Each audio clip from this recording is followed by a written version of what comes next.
Quem está feliz com Jesus hoje? Então encontre uma pessoa bem bonita do seu lado e dê um sorriso para ela. Ficou difícil? Se não tiver ninguém bonito aí embaixo, é só olhar aqui para cima, tá? Mas não é para mim não, é para o pastor Adão Santos, né? Pastor Adão está parecendo manequim de vitrine de shopping center, né? Está com uma gravata ali que nem Salomão teve uma igual, viu? A cor da alegria, vinho, né? Pastor Adão, há muito tempo eu queria lhe conhecer pessoalmente. Lhe conheço das mídias, né? Das histórias, dos púlpitos do Brasil. E hoje estar presente com o senhor aqui é um motivo de muita alegria. Deus lhe abençoe muito. Deus lhe faça frutífero nessa terra. Dizem por aí que o profeta só não tem honra na sua casa, mas eu acho que a sua história vai mostrar o contrário. E já está mostrando. Um filho do estado do Pará, que levou alegria a outros estados, agora retorna a esse estado para trazer um tempo de muita paz e de muito avivamento. A igreja concorda comigo dizendo amém? A esposa do pastor, a senhora é a esposa do pastor? Tá bonita, né? É, pastor Adão, o senhor orou muito, né? Já ela eu acho que não orou nada, né?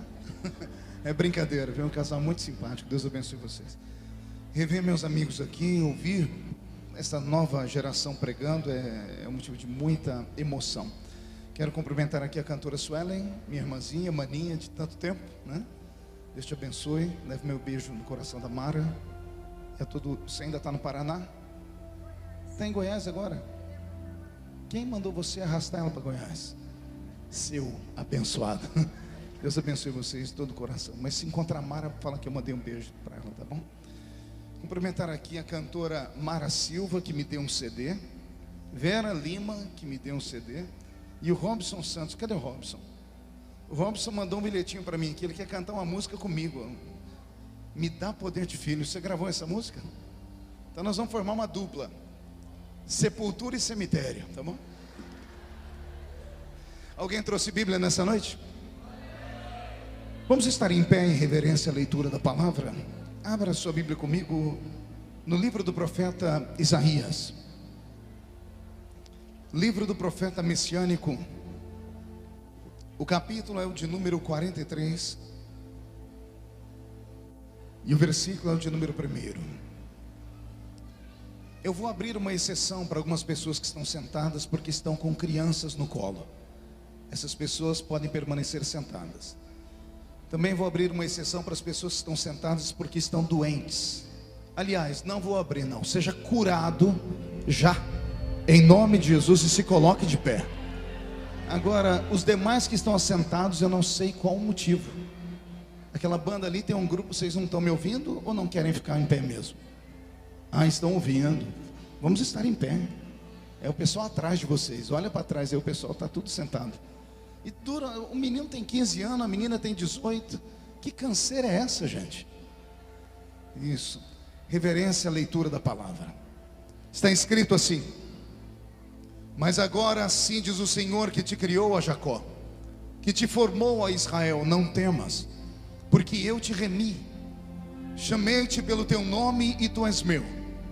Quando passares pelas águas, eu estarei contigo. Quando passares pelos rios, eles não te submergirão. Quando passares pelo fogo, ele não te queimará, nem a chama arderá em ti, porque eu sou o Senhor teu Deus, o Santo de Israel, o teu Salvador. E quem crê nesse texto, diga: eu creio. Feche a Bíblia, coloque no banco, na cadeira, na arquibancada e pegue na mão da pessoa mais perfumada do seu lado. Ainda dá tempo. Aperte a mão da pessoa com carinho até ela falar aleluia. Pentecostal que não faz barulho está com defeito de fabricação, não é? Vamos orar. Senhor meu Deus, meu Pai, que majestoso tem sido esse culto. Quão poderosa é a sua presença neste ambiente. Na verdade não era nem necessário mais pregador algum pregar aqui. Os teus servos que usaram o microfone antes de mim trouxeram o céu à terra. E se eu me equivoquei, Senhor, eles acabaram arrastando a igreja até o céu, porque eu senti a sua glória cara a cara. Mas me foi dada a oportunidade de ministrar a sua palavra, e eu não recuo da ordem dada. Mas antes de ministrar a sua palavra, eu lhe faço alguns pedidos.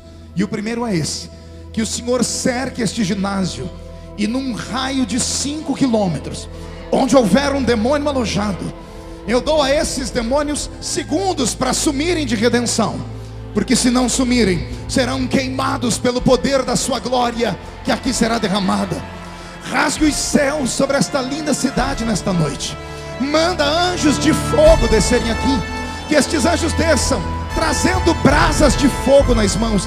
Comecem a esparramar estas brasas entre nós, e onde houver um crente cheio do Espírito Santo, pega ele nesta noite, Jesus. Toma ela nas tuas mãos nesta noite, e mostra o caminho da verdadeira e poderosa adoração. Fala conosco, fica conosco, é o que eu te peço agora e sempre. E toda a igreja diz: os que podem, tomem o seu assento, dando a Jesus uma linda salva de palmas, porque Ele é grande, porque Ele é tremendo. Graças a Deus. Vou pedir ao meu tangedor Robson: o que você está fazendo aí? Era para esse... O cabo não dava para chegar aqui? Tomara que eu te veja, porque eu estou meio cego, né? Mude a música para mim, Robson. Eu ministro o Evangelho de Cristo desde criança. Eu tinha 13 anos de idade quando agarrei um microfone como esse para pregar pela primeira vez. Hoje, no alto dos 44 anos, eu sei que a carinha é de 50 e o corpinho é de 60. Você ri porque não é você, mas eu não consigo trazer na memória nenhuma lembrança, desde a minha infância até os dias de hoje, de um culto que Jesus tenha faltado à reunião. Meia dúzia, entendeu? Eu vou melhorar a sentença. Eu quis dizer que desde criança até hoje, eu não me lembro de um culto que Jesus tenha sequer chegado atrasado à reunião. Muitas vezes, por motivo de força maior, somos obrigados a chegar no culto depois que ele começa. Às vezes somos obrigados a ir embora antes do culto terminar. Mas Jesus nunca fez isso. Ele sempre chega quando o primeiro crente chega. Ele só vai embora quando o último crente vai embora. Isso quando ele não encontra aqueles crentes maluquinhos, que eu acredito que tem aqui em Redenção, que amam emendar o culto numa vigília. Porque se ele encontrar os vigilheiros, ele fica com eles até o sol raiar. Ele deixou na sua palavra uma promessa dizendo: esta é a minha igreja, e as portas do inferno não prevalecerão contra ela. Quem pertence a esta igreja pode dar um grito para acordar a cidade toda. Maravilha. Nesses mais de 30 anos ministrando a palavra do Senhor, a experiência não me falta. Todavia, anda me faltando a paciência. Eu acho que a idade vai chegando, a maturidade vai chegando, e vai chegando junto a ranzinzice. Estou ficando meio ranzinza. Por exemplo, eu não suporto estar pregando e ver pessoas andando, porque eu não consigo imaginar uma pessoa que serve a Deus, que vem para um culto como esse, e tem um outro compromisso melhor do que esse, para sair, principalmente na hora da palavra, né? A não ser, é claro, que você vá trabalhar. Se você for trabalhar, não tem problema. A não ser que você tenha uma diarreia daquelas desenfreada. Aí eu compreendo. Mas fora isso, não consigo entender como é que as pessoas não conseguem encontrar um lugar para sentar na hora do culto. Aqui não é a casa da mãe Joana. Tem aparência de ginásio, mas se transformou no santuário do Deus vivo já tem muito tempo. Nestes anos, pregando a palavra de Deus, eu aprendi algumas coisas e ando ensinando. E uma das coisas que eu aprendi foi essa: entrar na igreja, qualquer um entra, até cachorro entra, basta encontrar a porta aberta. Mas entrar no culto, aí não é qualquer um. Não, demorou cair a ficha? Eu vou falar de novo. Entrar na igreja, qualquer um entra. Agora, entrar no culto, na presença dele, adorando a ele, falando com ele, ouvindo a voz dele, aí não é para qualquer um. Aí é só para aqueles que têm fome e sede da justiça. Quem tem fome e sede da justiça aqui, dá mais um brado de vitória, por gentileza. Eu prometo que não vou me delongar, até porque as horas já se foram. Mas eu tenho algo de Deus para falar ao seu coração. Talvez não seja aquilo que você queria ouvir, mas com certeza é aquilo que você precisa e vai ouvir. A Bíblia Sagrada é um livro antigo.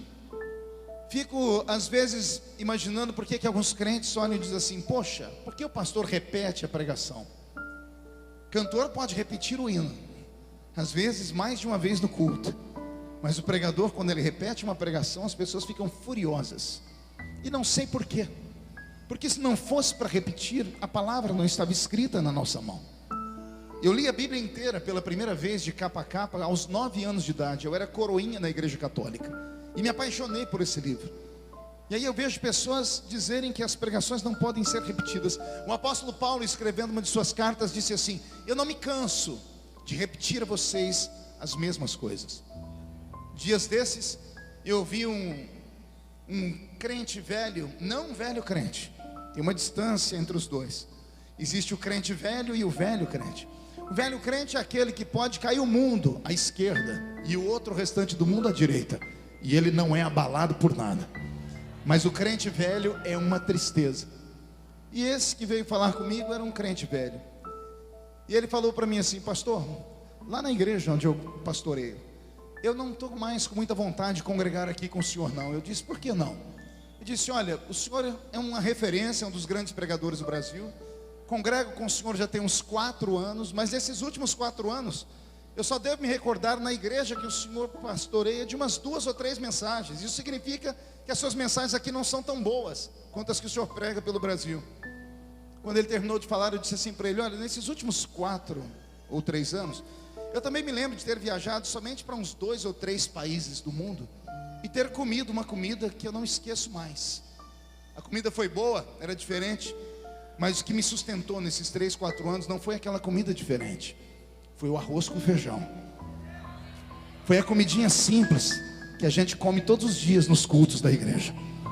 Quando algum irmão vier falar para você assim, que o pregador não estava com nada, que a palavra não estava com nada, repreenda ele e diga assim: a palavra não volta vazia. Não importa quem esteja no púlpito pregando, o que vai te abastecer para o dia do arrebatamento não é essa pregação de hoje aqui. Essa aqui é apenas uma comida diferente. O que vai te dar a sustentação é o que você ouve na sua velha igrejinha, daquele pastor, daquele presbítero, daquele diácono, de domingo a domingo. Então dê valor às coisas pequenas. Posso ouvir mais um glória a Deus? O livro do profeta Isaías traz no capítulo 43 2 revelações. Na verdade, revelações que eu as transformo nessa noite em 2 poderosas promessas. Eu disse 2 poderosas o quê? Não ouvi. Queria ouvir mais uma vez. Só para eu ter certeza que estou pregando no lugar certo. Há alguém aqui nesta noite que tem uma promessa de Deus na sua vida que ainda não se cumpriu? Então eu estou no lugar certo e a mensagem tem endereço. Isaías, no capítulo 43, está diante do Eterno. O Eterno, assim chamado Deus de Israel, chama o profeta para uma conversa, desabafa com ele momentos antes. O livro do profeta Isaías é um livro de desabafos. Quem já leu os seus 66 capítulos sabe muito bem o que eu estou dizendo. Do primeiro capítulo ao capítulo 39 deste livro, Deus desabafa com Isaías, arrependido de ter criado Israel. Nos primeiros 39 capítulos do livro de Isaías, da angústia, é só ais e uis.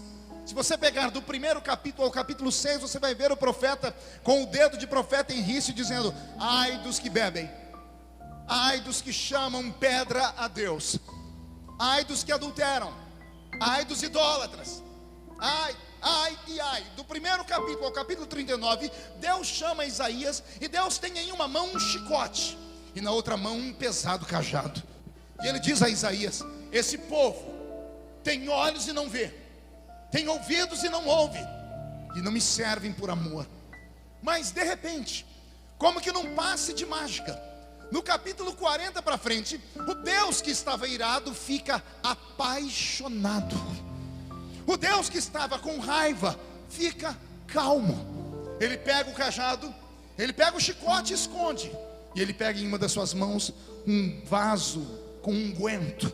Ele pega em suas mãos um vaso de azeite que cura. E em todo Israel que ele havia batido, ele derrama o bálsamo para curar as feridas. E Deus muda.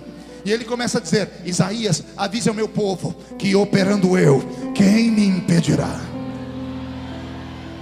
O Senhor continua dizendo: Isaías, avise ao meu povo que eu preparei para eles uma terra. E chegará uma época em que o menino vai dormir ao lado do leão. Chegará um tempo em que os homens ficarão ao lado das peçonhas chamadas de cobras. Chegará um tempo em que a terra vai produzir e eles não vão ter que ter dinheiro para comprar.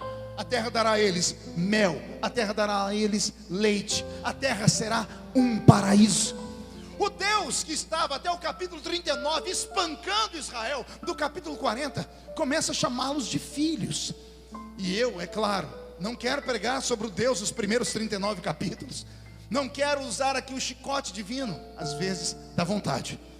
Basta olhar para a cara de alguns que olham para o púlpito: sangue e fogo. Você acha que eu estou falando demais? Rapidamente olhe para quem está do seu lado esquerdo ou direito. Olha a cara da pessoa. Parece que comeu jiló sem sal antes de vir para o culto. Parece que foi batizado num pote de vinagre. A pessoa não abre a boca nem para respirar. E olha que está num culto pentecostal de missões. Segura aí. Vem para o culto com esse olho seco, parecendo olho de sapo que morreu num dia de enchente. Fica o culto inteiro com essa boca travada, essa boca de aço, essa língua de ferro, esse queixo de concreto. Então às vezes eu, como pregador, tenho vontade de usar o chicote divino. Mas essa noite Jeová não me autorizou. Vocês estão no lucro com Deus. O Senhor me diz: não bata nos paraenses. Diga a eles que eu tenho promessas gigantescas sobre esse estado ainda. No capítulo 43, como eu disse, há duas revelações, há duas promessas. A primeira promessa é Deus dizendo a Israel assim: se passares pelas águas, elas não te afogam. A segunda promessa é assim: se passares pelo fogo, ele não te queima, e a chama não arderá em você. E eu não sei se você prestou atenção que na medida em que eu falei sobre as duas revelações, as duas promessas, houveram manifestações diferentes. Quando eu disse: se passar pelas águas elas não te afogam, a igreja vibrou mais. Quando eu falei: se passares pelo fogo a chama não te queimará, a igreja vibrou, mas vibrou menos. E a pergunta que fica é essa: por quê? E a resposta está com esse pregador. Porque aqui existem duas palavras.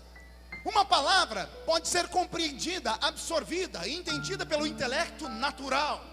A outra só pode ser entendida por homens e mulheres que, mesmo pisando nesta terra, estão com o rosto e a mente no céu. Não entendeu? Vou melhorar.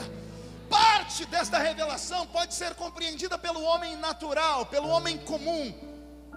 Mas a outra parte da revelação só pode ser compreendida por pessoas que não são normais, por homens e mulheres que são anormais, por homens e mulheres que estão neste mundo, mas não são desse mundo.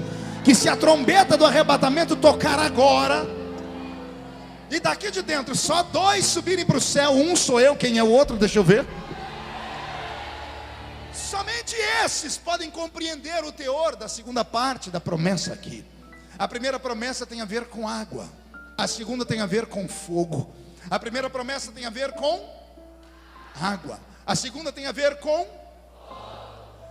A promessa que tem a ver com água é mais fácil de ser entendida e compreendida, porque todo ser humano em vida já passou ou vai passar pela experiência do afogamento ou do quase afogamento.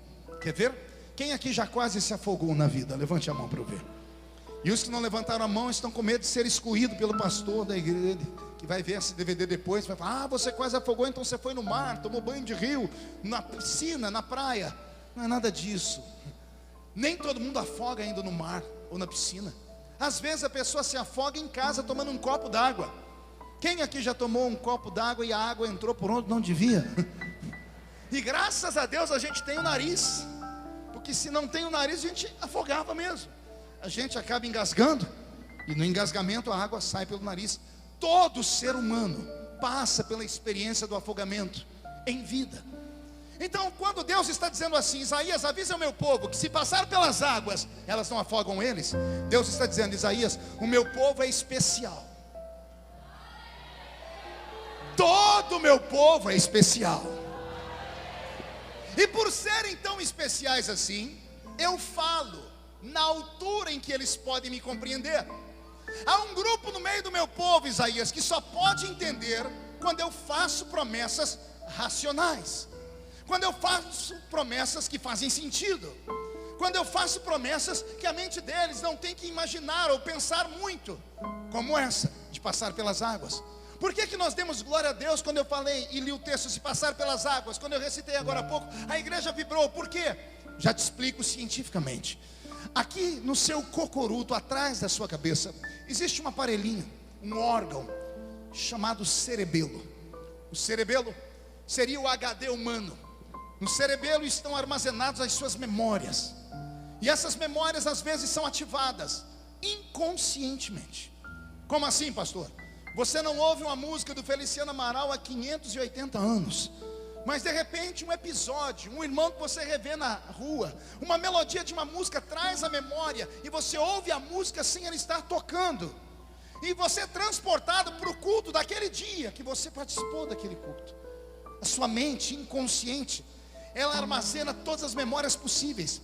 E todas as vezes que o seu ouvido registra uma palavra, esta palavra vai até o cerebelo. E o cerebelo trabalha numa velocidade infinitamente maior do que todos os computadores do mundo juntos.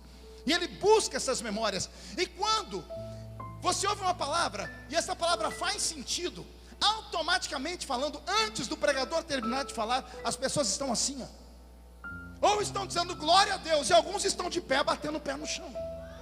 Às vezes o pregador nem terminou a pregação e as pessoas já compreenderam. Por quê?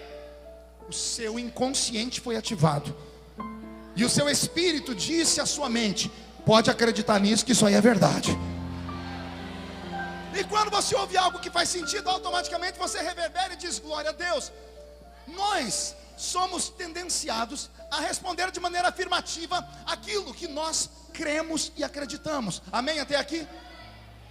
Quando Deus diz: se passar pelas águas, elas não te afogam, Deus está dizendo assim: Isaías, existe uma parte do meu povo que eu só posso fazer para eles promessas que eles consigam compreender de maneira rápida, racional, sem nenhum tipo de obstáculo.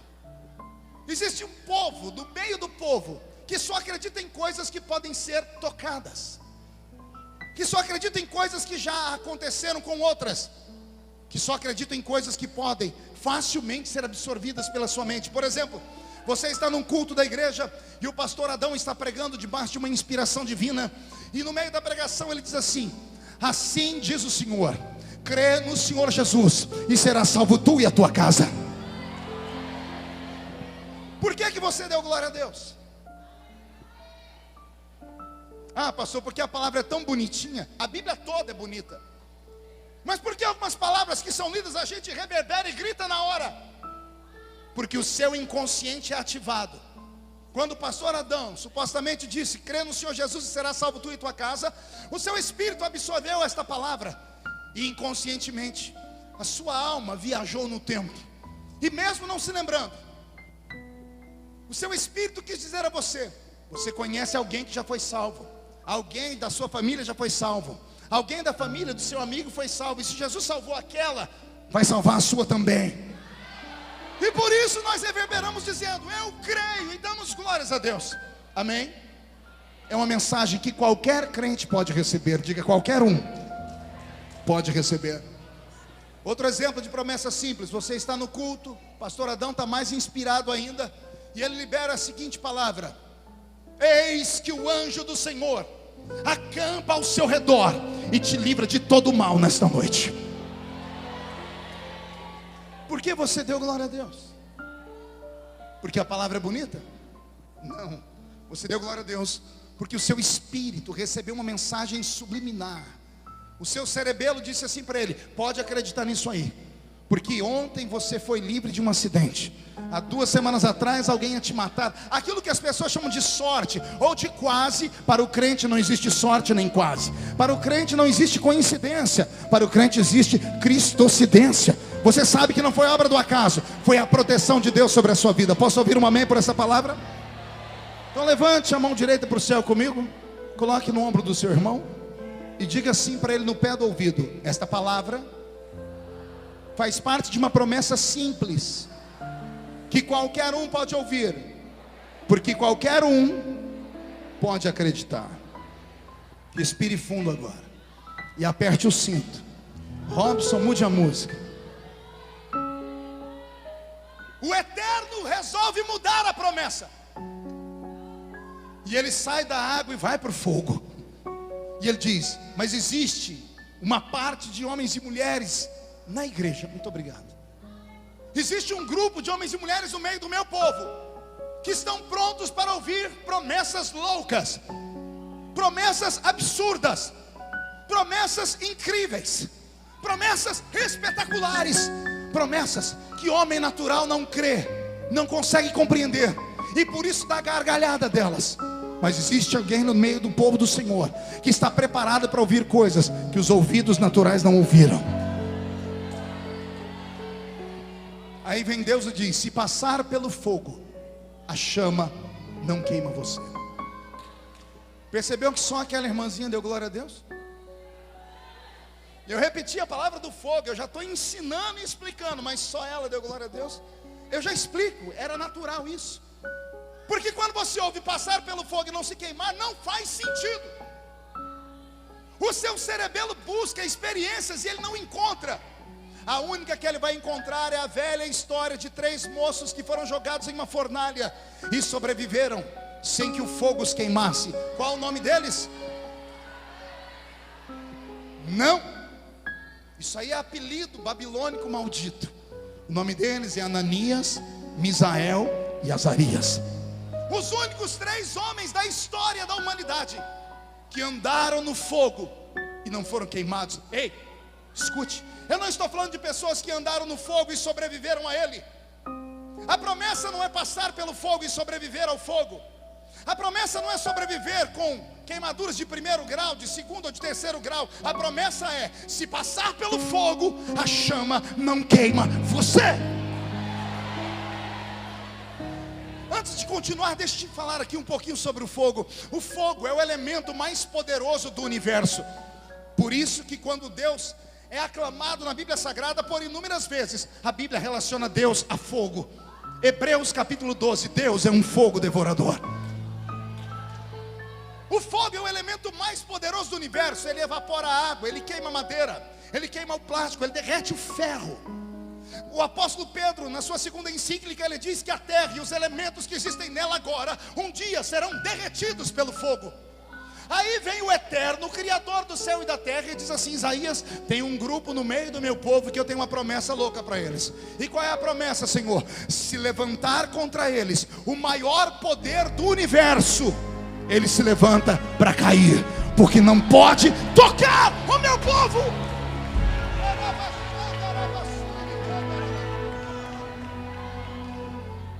A minha barba se arrepiou inteirinha. O céu se abriu. Ouça a revelação divina. Essa segunda parte da promessa não é para homens normais, não é para homens naturais, não é para mulheres carnais. A segunda parte dessa promessa é só para seres humanos que estão cansados de uma vida comum, cansados de uma vida nesta terra. Homens e mulheres que leem a Bíblia Sagrada e ao terminar de ler, abaixam a cabeça e com desdém diz: está errado, porque aconteceu e não acontece mais. Se aqui está escrito que Deus é o mesmo ontem, hoje e será eternamente o eterno Criador. Porque há 10, 20 anos atrás, em uma reunião como essa, não era necessário 200 pregadores e nem 100 cantores. Bastava um ungido ou uma ungida. Bastava alguém que não tinha a metade do intelecto que eu tenho, que não tinha a metade da instrumentalidade que tem nos nossos CDs, Suelen. Bastava eles com uma sanfoninha e um pandeiro. E no meio do louvor, do hino 15 da harpa cristã, estava o Deus Salvador se manifestando no meio da igreja. Por quê?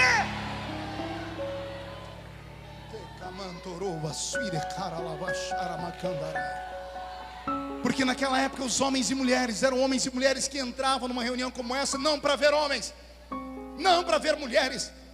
Não entravam numa reunião como essa apenas para dar um abraço, ou tirar uma fotografia, ou dar um beijo no rosto, ou levar uma lembrança, ou um souvenir. Não! Os crentes só tinham 3 lugares para ir: igreja, sua casa e o trabalho. Em qualquer outro ambiente nós éramos rejeitados. Em qualquer outro ambiente o crente não era bem-vindo. Nem nas festas de aniversário da nossa família ímpia o crente não ia para lugar algum. Como o crente não ia para lugar algum, ele tinha tempo para ler a Bíblia.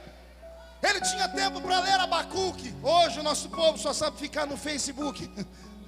O nosso pessoal antigamente conhecia o número do telefone de Deus. Hoje, com o seu WhatsApp, conhece o telefone de todo mundo. O telefone de Deus foi inclusive citado aqui hoje. Ele tem número 3332, não sei se você conhece. 33 é o capítulo e 3 é o versículo de Jeremias, que diz: clama a mim e responder-te-ei, e anunciar-te-ei coisas grandes e ocultas que você não sabe. Oh pastor, faltou o número 2. Isso tem que ser feito com 2 joelhos cravados no chão. Naquele tempo Deus podia falar, e por isso os profetas se manifestavam, e por isso haviam interpretações de línguas estranhas, e por isso havia manifestações de sinais, prodígios e maravilhas. Hoje, malemar, temos gritos de glória a Deus. Precisamos modernizar, inclusive. Precisamos trocar os glórias por aplausos, porque às vezes a igreja fica em muito silêncio demais. Não que aplaudir a Cristo seja errado. Não, o salmista diz: louvai ao Senhor com palmas. Mas eu me lembro que uma vez eu sentei com um velho presbítero da minha igreja, o irmão Ovídio Ramos, e perguntei para ele: irmão Ovídio, por que nós da Assembleia de Deus aqui do interior de São Paulo não batemos palma? O Ovídio olhou por cima daquele óculos todo torto que ele tinha e disse assim para mim com a voz de barítono: meu filho, não é pecado bater palma não, mas nós não bate palma para não errar o rumo.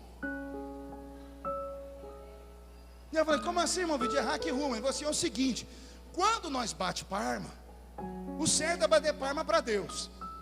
Só que a gente só bate palma quando o pregador fala uma coisa bonita, ou quando a nota musical do cantor atinge uma altura linda.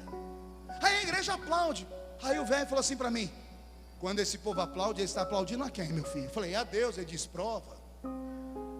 Eu disse: por quê? Porque quando bate palma, o pregador se empolga mais ainda, e o cantor aí que ele se acaba. Ele falou assim: bater palma não é errado, mas como eu sou do crente das antigas, disse ele, eu não quero errar. Então quando eu sinto vontade de bater palma, eu dou glória a Deus.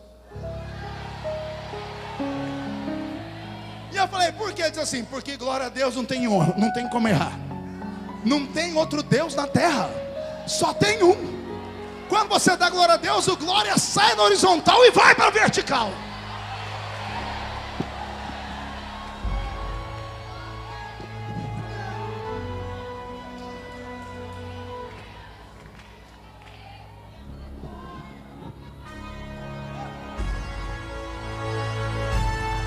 O eterno Deus de Israel aqui está nesta noite, e Ele quer voltar a tocar a sua igreja, Ele quer voltar a fazer promessas absurdas. Mas como Ele pode fazer promessa absurda se o menino que está aí do seu lado, eu não vou nem olhar para não entregar, não para de fazer carinho na namorada dele? O marido não para de passar a mão no cabelo, no rosto da esposa. Os crentes não largam o celular nem por reza brava. Tem 2 meninas ali atrás, eu não vou nem olhar para não entregar, não param de lixar a unha. Alguém avise elas que aqui não é um salão de beleza, aqui ainda é a casa do eterno Deus.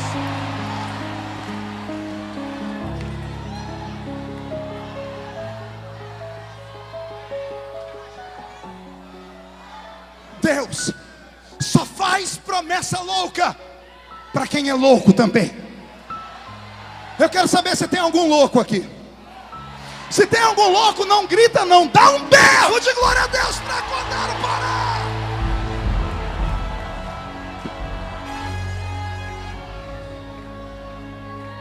Pastor, o que seria uma promessa louca?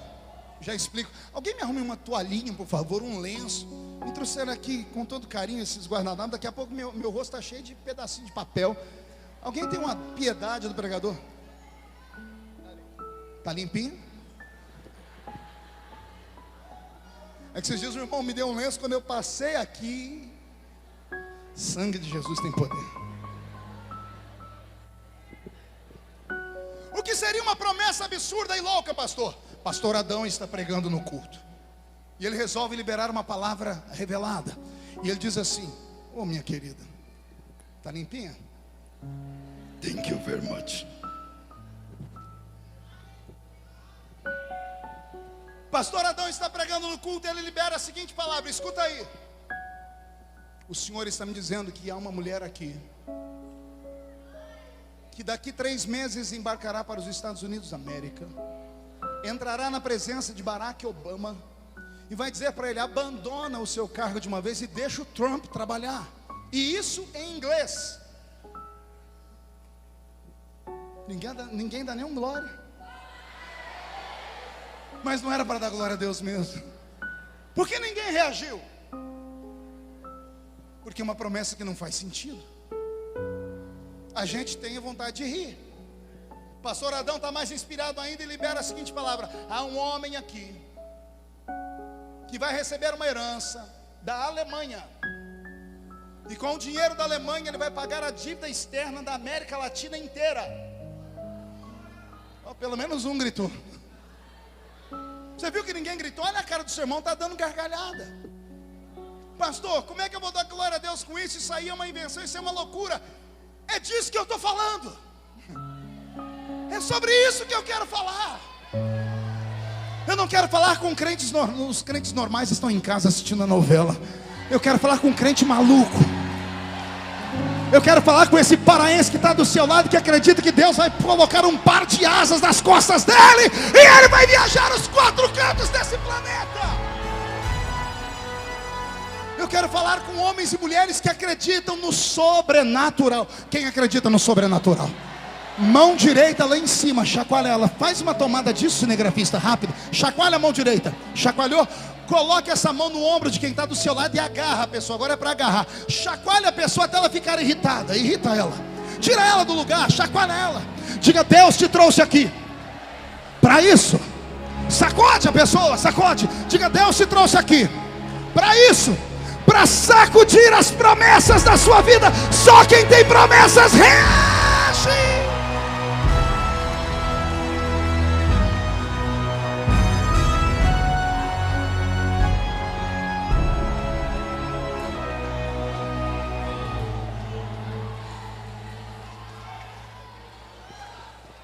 Eu estava pregando na igreja Batista da Lagoinha. Terminou o culto, eu estava lá embaixo, na mesa com os meus materiais. Chegou um mineiro bem matuto perto de mim, e ele disse assim: ô pastor, eu senti de te dar um presente. E eu falei para ele: eu senti de receber, me dê logo. Ninguém sente de dar mais nada para nós, é uma tristeza.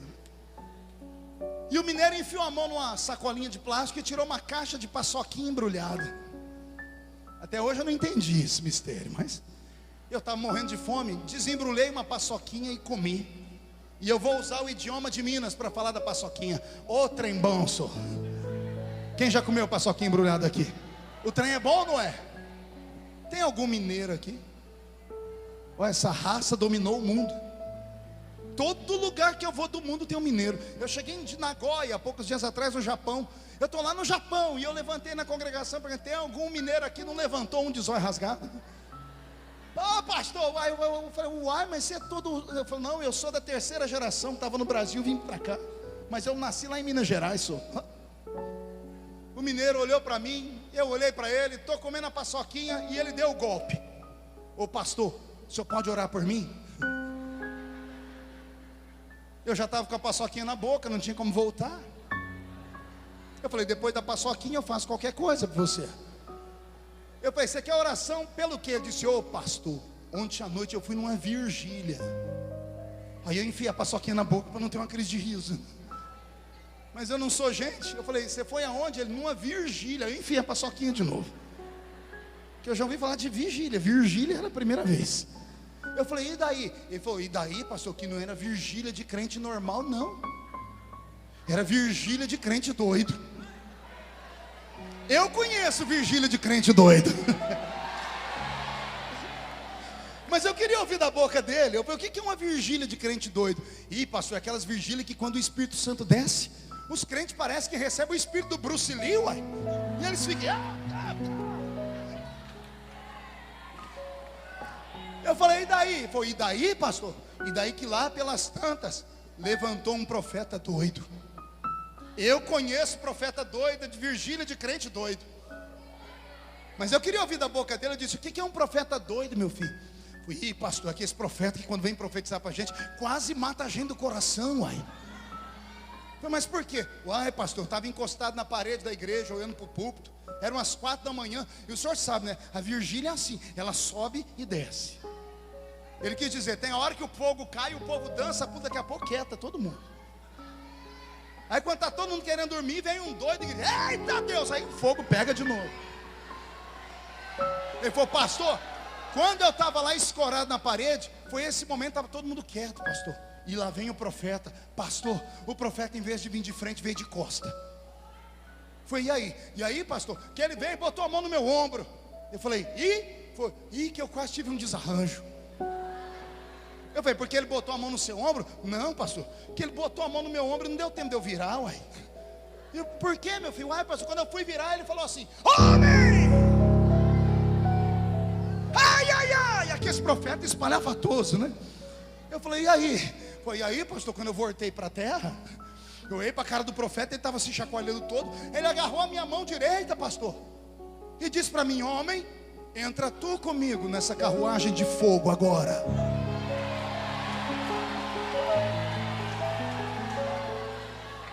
E eu falei, o que você fez? Ele falou, pastor, eu entrei na carruagem. E como é que foi? Ih, pastor, olha, começou bem, nós corremos por lá. Eu achei que ele ia parar, ele engatou uma outra marcha e corremos na frente do púlpito. Ele correu do outro lado. Nós rodeamos a igreja umas 2 vezes. Pastor, eu achei que estava bom. O profeta não mirou a rua. Eu falei, e aí? E aí, pastor? Eu estava na carruagem, não tinha como descer, ué.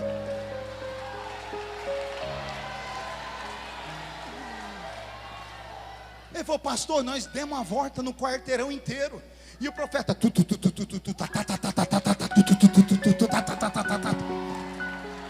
pastor, chegou uma hora que eu falei, não tem jeito, estou na carruagem, vou cavalgar.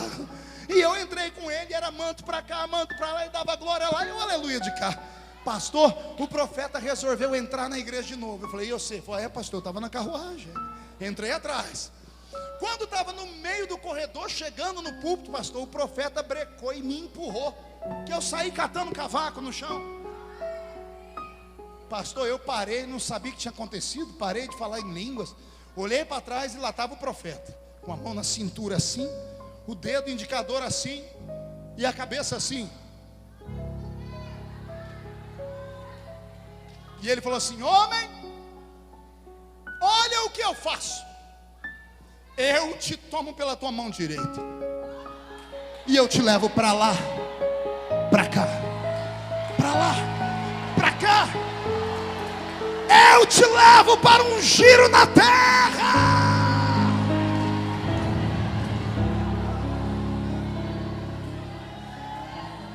E te trago aqui. Homem, contempla à sua frente a rampa do palácio do Planalto, porque eu te colocarei entre os príncipes e reis da terra. Eu amo a criatividade profética. Tem pessoas que não conseguem compreender as manifestações proféticas porque não conhecem a cultura pentecostal. O espírito sujeito ao profeta é o espírito do profeta. O profeta recebe a mensagem, filho, vem cá, vem cá. O profeta recebe a mensagem, chega na pessoa e pode dizer assim, o irmão está preparado? Deus mandou dar uma mensagem.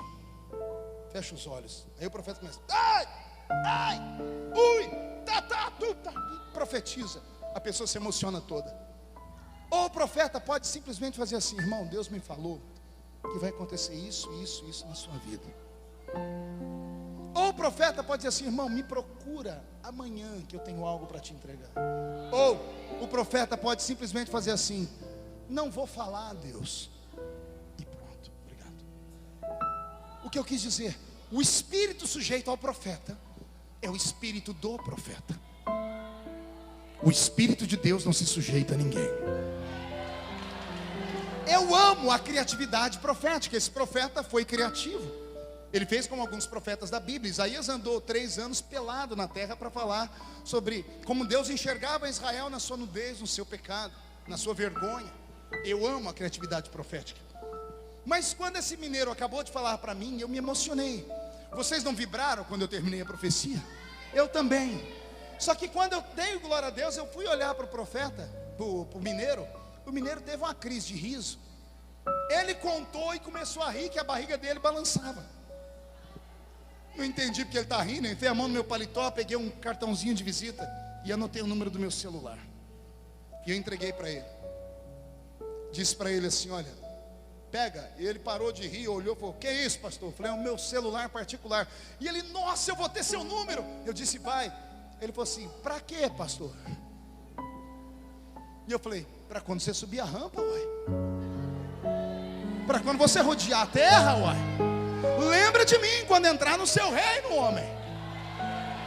Porque eu creio em profecias malucas. Todavia, quando eu acabei de falar, o mineiro, ao invés de dar glória a Deus, abaixou a cabeça. Quando ele levantou, os olhos dele marejaram de lágrimas. E ele, com a voz embargada, passou a falar assim para mim: Suelen, o senhor acredita mesmo nisso? E eu falei: por que não acreditaria? Ele disse: pastor, eu vendo doce nas esquinas de Belo Horizonte para levar comida para minha família. Eu não sei ler, não sei escrever. Eu moro numa casa que a porta da frente não tem fechadura, é escorada com uma cadeira de fórmica. Só eu e quem tem mais de 35 sabe o que é fórmica. Pastor, você acredita que um homem como eu, banguelo, pobre, analfabeto, um dia vou subir a rampa e vou rodear a terra? Quando ele disse isso, preste atenção. Quando ele disse isso, ele conseguiu atingir o meu intelecto. E eu olhei para ele como homem natural e disse: faz sentido. Como é que esse homem um dia pode chegar em algum lugar sendo pobre desse jeito, sendo analfabeto? E quando eu fui concordar com ele em espírito, o Senhor fez uma coisa que só quem é espiritual acredita. Pastor Adão, Deus me arrebatou em sentidos. Sumiu tudo na minha frente. Sumiu o mineiro, os mineiros, a igreja, os carros. Escute. Segure só, escute. Eu olhava e não via nada. Eu estava em um lugar que não era nem escuro e também não era claro. Não tinha luz, mas também não tinha escuridão. Eu estava no meio do nada. E de repente eu olhei para o chão, houve uma explosão. E dessa explosão, um edifício começou a nascer. Sabe quando você vê em filmes, quando uma casa está sendo construída rapidinho, quando eles aceleram a câmera? Daquele jeito. Eu vi um edifício sendo construído e eu fui olhando para a altura dele. Quando eu olhei bem alto, lá em cima foi colocada uma placa brilhante escrito Hilton Hotel. Eu olhei para baixo porque me chamou a atenção que lá no 8º ou 9º andar tinha um homem de gravata e terno. Eu não consegui enxergar o rosto dele porque eu estava aqui embaixo. Quando eu olhei para o homem, o Senhor me transportou para dentro do quarto dele. E eu fiquei atrás do homem. E eu via tudo que o homem via. À direita do hotel eu via o estádio de Wembley. E lembrei do lugar. Eu disse: isso aqui é Inglaterra, é Londres. Eu vi a cidade, luz iluminada, a cidade britânica mais cara do mundo iluminada. E uma voz falou para mim: se lembra? Eu não consegui responder, porque quando eu fui responder, o edifício se desconstruiu. E eu fui como que em queda livre e apareci no chão, no nada. E na minha frente, agora não estava mais um homem, porque o homem ficou menor, se tornou um adolescente. E ele tem nas suas costas uma mochila. Dentro da mochila tem um facão de cortar cana. Tem uma marmita na outra mão. E ele está subindo na rabeira de um caminhão chamado caminhão de pau de arara. Eu não conseguia ver o rosto dele. Quando eu tentei fixar, uma voz falou para mim: se lembra? E o caminhão se desconstruiu. E o homem, que agora era adolescente, foi ficando pequeno e virou uma criança. E apareceu nas costas dele uma caixa de engraxar sapato. Aí Deus me colocou de frente com um menino com a caixa de engraxar. E o Senhor falou comigo: se lembra? E eu comecei a chorar, porque era eu. O Senhor estava me fazendo lembrar o que Ele fez na minha vida. Aquele hotel, Hilton, é onde eu fico uma vez por ano, há 12 anos consecutivos. Aquele caminhão de pau de arara, eu subi inúmeras vezes com a minha família para cortar cana, outras vezes para apanhar laranja, algodão e café. E aquela caixinha de engraxar sapato, eu tenho ela até hoje no meu escritório. Aí o Senhor falou para mim: se lembra? Eu disse: me lembro. E o Senhor disse: então por que você não diz para ele que acredita?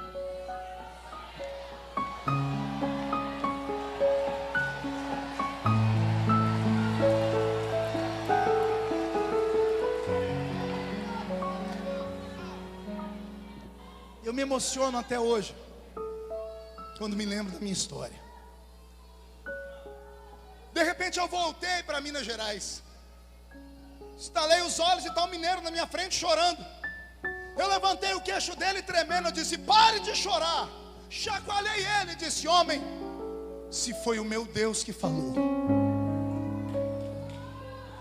se foi o meu Deus que falou que você vai subir a rampa do palácio, se foi o Deus que fez a estéril ser mãe de filho, o Deus que pavimentou um caminho no meio do mar para Israel passar a pé enxuto, o Deus que na falta de um profeta usou a boca de uma jumenta para falar, o Deus que transformou as moléculas de um machado de ferro em isopor para ele flutuar em cima das águas, só para mostrar a um profeta que ele era Deus, o Deus que usou a capa de um profeta para dar um ministério prodigioso e dobrado para o outro, o Deus que fez o relógio de Acai girar ao contrário, o Deus que fez o sol e a lua pararem para Josué ganhar a batalha. Se foi Ele quem falou, quem viver verá para ver se cumprir a promessa.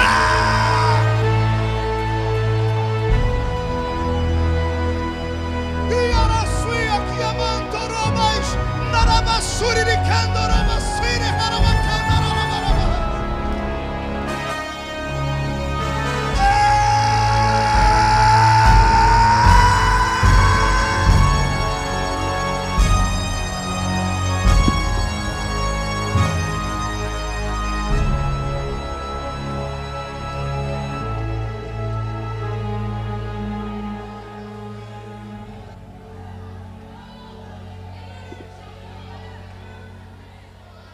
Quem foi que disse que Deus se esqueceu daquela promessa louca que Ele te fez?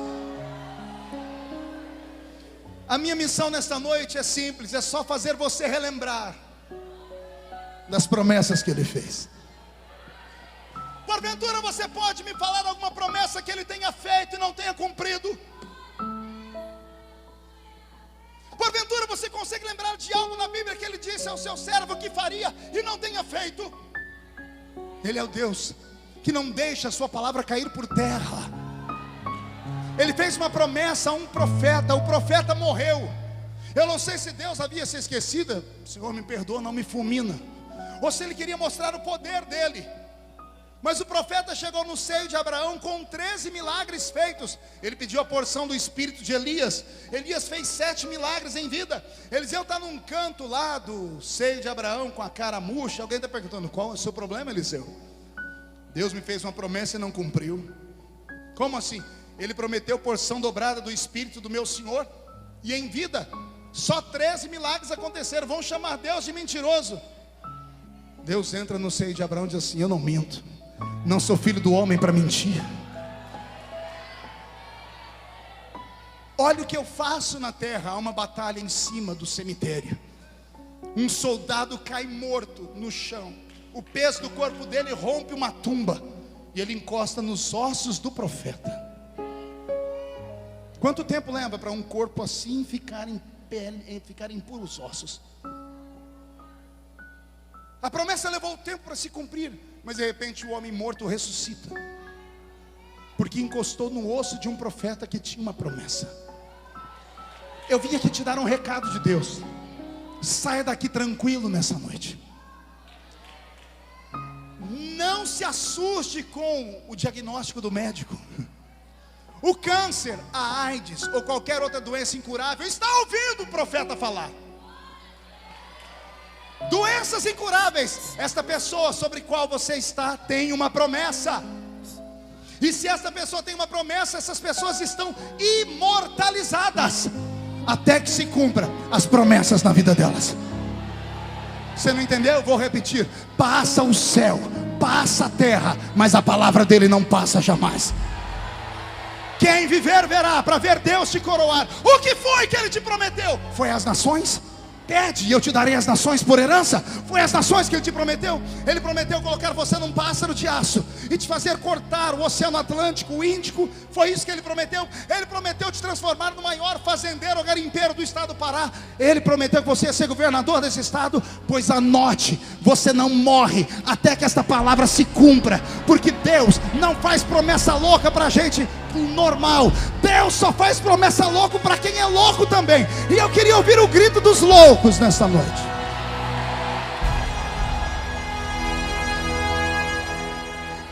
Se você tem uma promessa de Deus, por que você vai deixar que o medo te atormente?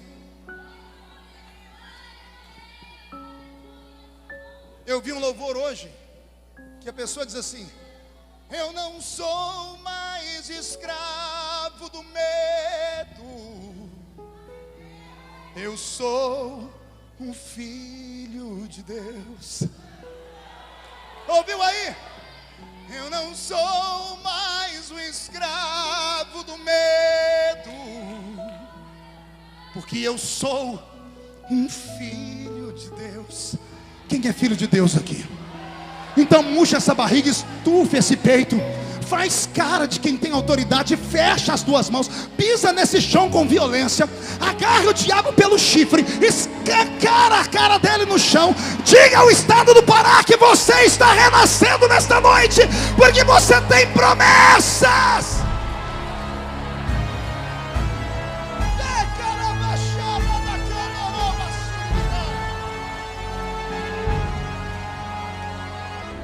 Você quer se alegrar um pouquinho? Quer dar gargalhada? Sabe como é que os meus amigos pregadores e cantores mais íntimos começaram a me chamar nos últimos 6 meses? De Highlander. É isso? Highlander.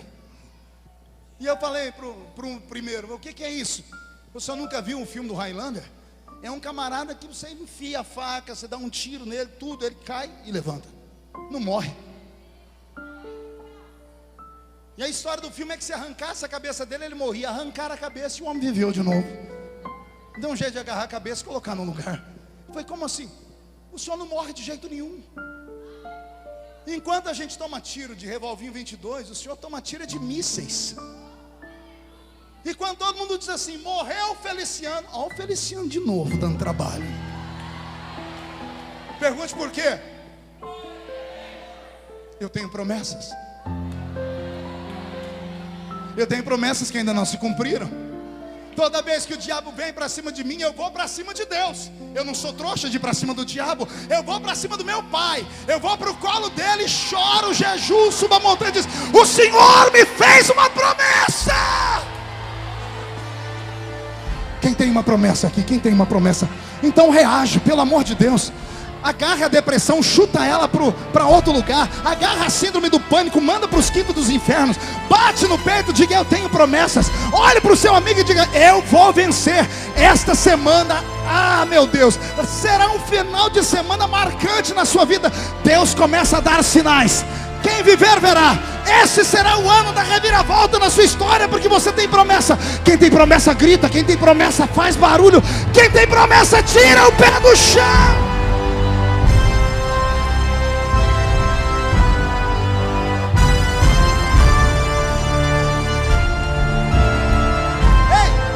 Escute aqui, sente. Ignore os que debocham dos seus sonhos. Muda a música, Robson. Ignore esses falastrões, essas faladeiras. Ignore esses crentes que te medem de alto a baixo pela roupa que você veste, pela rua que você mora. Ignore essas pessoas que te acusam do seu passado. Ignore as pessoas que te criticam porque você imita o trejeito de um pregador ou de um cantor, quem quer que seja. Ignore-os. São pessoas que nunca fizeram nada. São pessoas que queriam ter a sua ousadia, a sua coragem, e não tem. E não tem ousadia e não tem a coragem porque não tem a promessa. Porque Deus só faz promessa para quem é ousado. Deus ama gente atrevida. Deus ama gente que falta uns parafusos na cabeça. Você está entendendo? Agora eu estou falando só para penteca, só para quem é pentecostal do manto. Deus ama esses crentes malucos. Deus ama esses subidores de monte. Deus ama esses crentes que jejuam e oram. Deus é apaixonado por esses crentes que se aproximam dele. Ei, eu preguei agora, menos de 30 dias atrás. Eu estava nos Estados Unidos e preguei numa ilha chamada Ilha de Martha's Vineyard. E a ilha do famoso pregador americano John Wesley. Na verdade, pregador britânico, inglês, que foi para a América fugindo da Inquisição. Eu fui no museu de John Wesley e eu chorei muito. Pergunte por quê. Quando você ouve o nome de John Wesley, pai do metodismo, que criou a igreja metodista, a original, o homem que moveu a América do Norte inteira, um homem que da ilha de Martha's Vineyard, do porto até a cidade de Boston, ia de cavalo, pregando debaixo da neve. Quando você ouve falar que ele levou uma nação inteira aos pés da cruz, você imagina um gigante. Aí eu entrei no museu dele e vi o sapato dele e eu chorei. No século XVIII, Wesley calçava o que no Brasil é 33. Tem a roupa dele em um guarda-roupa. Um homem com menos de 1,5 metro de altura, compleição física de uma pessoa enferma. Quando ele se candidatou a ser missionário pela Igreja Batista, ele não passou no crivo dos pastores e psicólogos da época. Disseram que ele era, além de um homem muito fraco no corpo, era desequilibrado mentalmente, porque era muito explosivo e agressivo. Disseram que ele não prestava para ser missionário. Ele entrou na casa dele, uma casinha de madeira, se trancou no quarto, e quem conta a história é Charles Wesley, o irmão dele, Carlos Wesley. Escreveu quase 4.000 composições de louvores, e fizeram uma dupla, John Wesley e Charles Wesley. Um cantava e o outro pregava.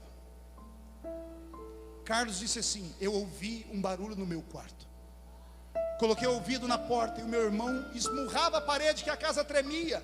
E ele dizia: Deus, ou o Senhor me usa, ou o Senhor me mata.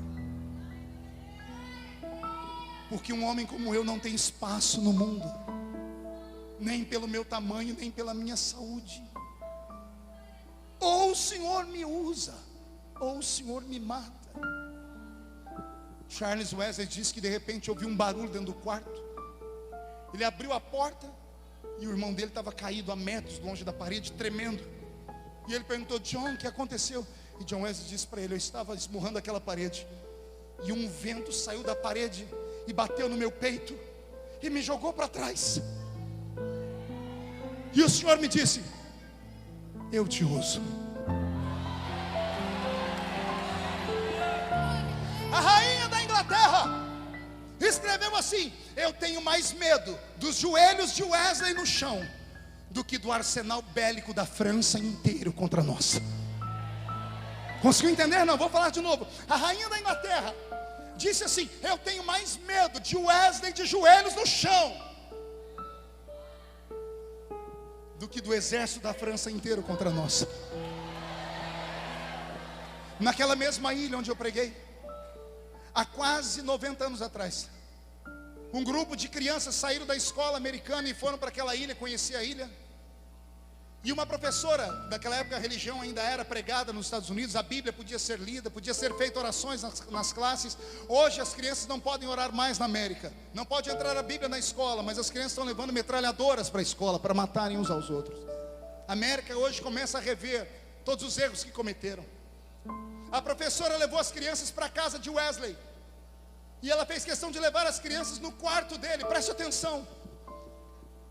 Um grupo de meninos e meninas, e a professora disse: nesse quarto dormia o avivalista. E a professora disse: e ele dormia daquele lado da cama. E as crianças perguntaram: como assim, professora? A professora fez isso para provocá-los. E ela disse: venham do lado de cada cama. E quando chegaram do lado de cada cama, tinha duas marcas no chão de madeira, redondas e escurecidas, afundadas. E ela disse: ele vencia suas batalhas orando aqui. Wesley orou tanto que ele afundou a madeira do quarto dele. E a professora olhou para aquelas crianças e disse: Deus está procurando um novo Wesley. As crianças saíram para o almoço, para um piquenique. Na hora de ir embora, a professora fez a chamada para as crianças subirem nas carroças. E quando vai chamando um ou outro, faltou um menino chamado William. E saíram as monitoras pela ilha procurando o William. E foram lembrando onde eles foram. E a professora subiu na casa de Wesley, foi no sótão, foi no basement, olhou em cima, no terraço, olhou embaixo, olhou em todos os lugares, não via nada. Ela entrou no quarto, não viu ninguém. Quando ela foi fechar a porta do quarto, ela ouviu um gemido. Ela empurrou a porta e seguiu o barulho do gemido. Do lado de lá da cama, onde tinha as duas marcas de joelho, tinha um menininho de 7 anos. Ele estava com as duas pernas abertas, numa posição desconfortável. Ele botou um joelho aqui e o outro aqui. E a professora chegou bem de mansinho e viu ele com as duas mãozinhas agarradas em lágrimas, dizendo: papai do céu, eu quero ser o novo Wesley.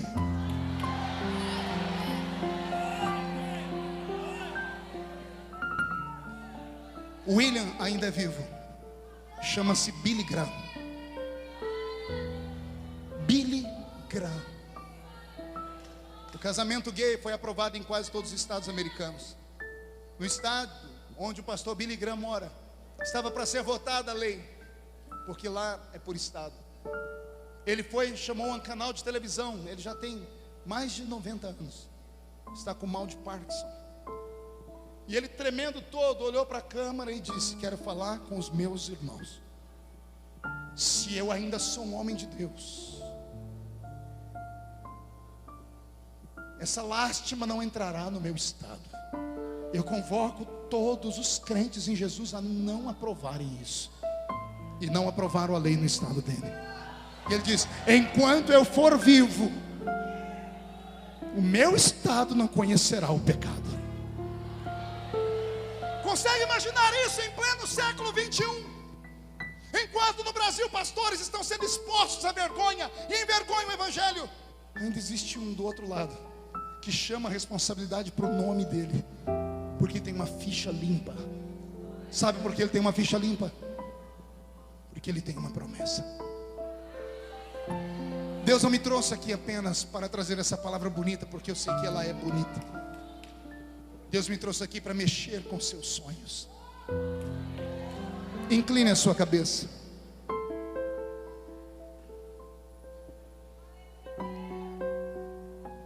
Me fale de você. Por que você ainda vai à igreja? Me diga como fica o seu coração quando você vê um homem como eu pregar. Ainda acelera? Você ainda olha para o pregador e diz assim: um dia eu vou estar ali, ou você perdeu isso? A África ainda te atormenta?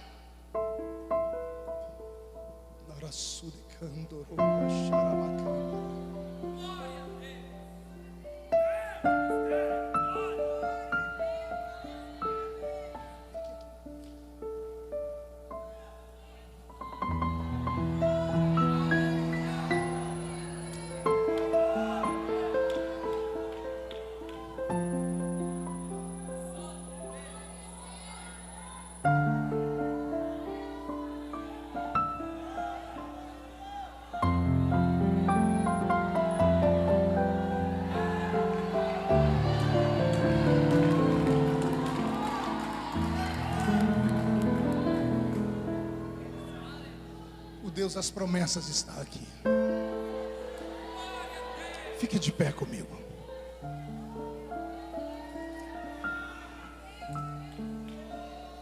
Incline a sua cabeça. Eu não sei o que esses últimos dias tem significado para você, mas para mim tem sido dias de desafio. Eu disse a Deus na passagem do ano que todos os dias desse ano, quando eu fosse pregar, eu ia invocar a presença do Deus da minha infância.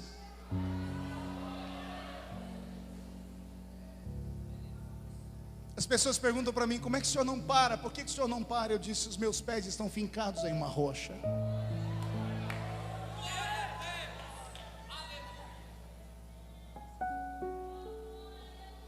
Agora eu vejo crianças como essa linda menina na mão dessa mãe. Eu vejo bebês. E eu fico imaginando em que igreja essas crianças vão congregar daqui 10 anos, se Jesus não voltar. Eu estou envelhecendo. A minha geração está envelhecendo. Não são só gritos de uma mente boa.